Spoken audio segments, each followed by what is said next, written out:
Inspired by the iconic films of Akira Kurosawa, independent developer Leonard Menchiari set out to make a samurai game that emulates the look and feel of classic cinema, teaming up with Devolver Digital and the team at Flying Wild Hog to make it happen.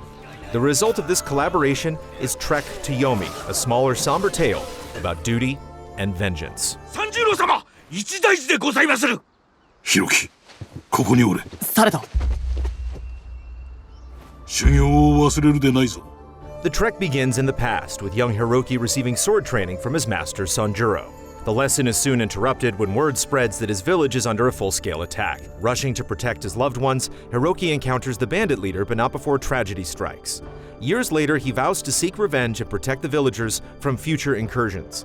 The story is competently told, but doesn't dive deep enough into Hiroki's emotions past basic concepts of loyalty and revenge. Optional collectibles provide additional backstory, but extra layers to his struggle would have enhanced the journey past the simple premise.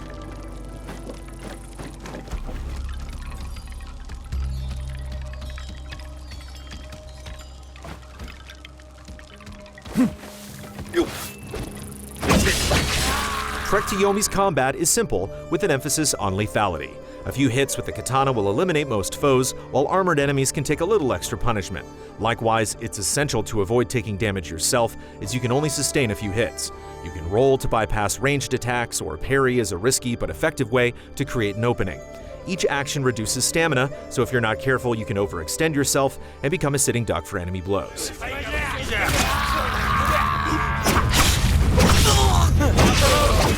In addition to sword strikes, a few ranged weapons can be used to take out pesky foes. Bow shuriken can be quickly thrown to interrupt encroaching enemies, while a bow and arrow can pick them off from greater distances. There's also a gun that fires devastating blasts, but it takes a considerable amount of time to reload and ammo is somewhat rare, encouraging careful management and exploration.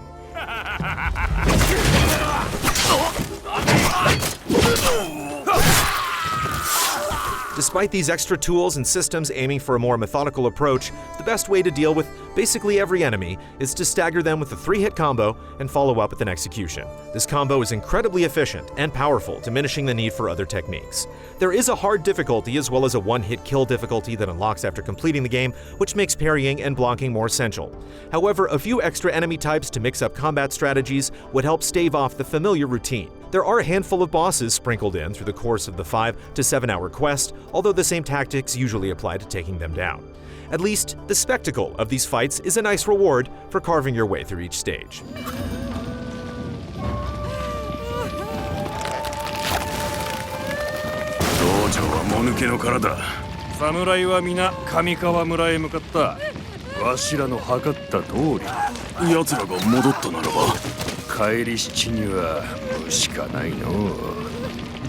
Levels are multi-layered during exploration with opportunities to explore when out of combat.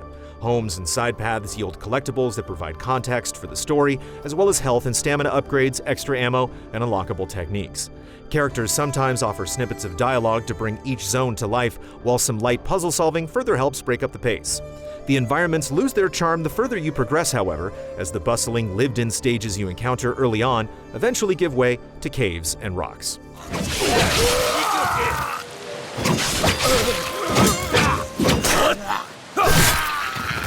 The developers have clearly noted their inspiration from Akira Kurosawa and have leaned into the historical aesthetic. Exploring environments from fixed camera angles offers shifting perspectives, wide sweeping views, and shots framed in ways that leave a cinematic impact. The black and white visuals help convey a feeling of isolation and loneliness while making it feel like you're staring into the past.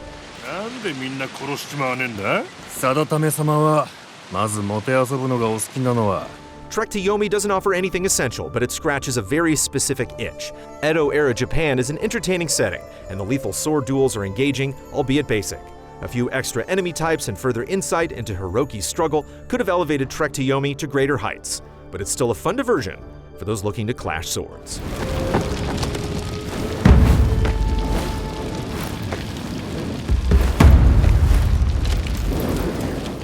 Final score, 7 out of 10.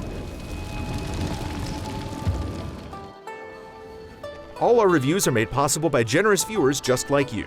Check out patreon.com/EasyAllies to keep Easy Allies going and get access to exclusive shows like Trash Babies, where we pass the controller dumpster diving through low-rated games.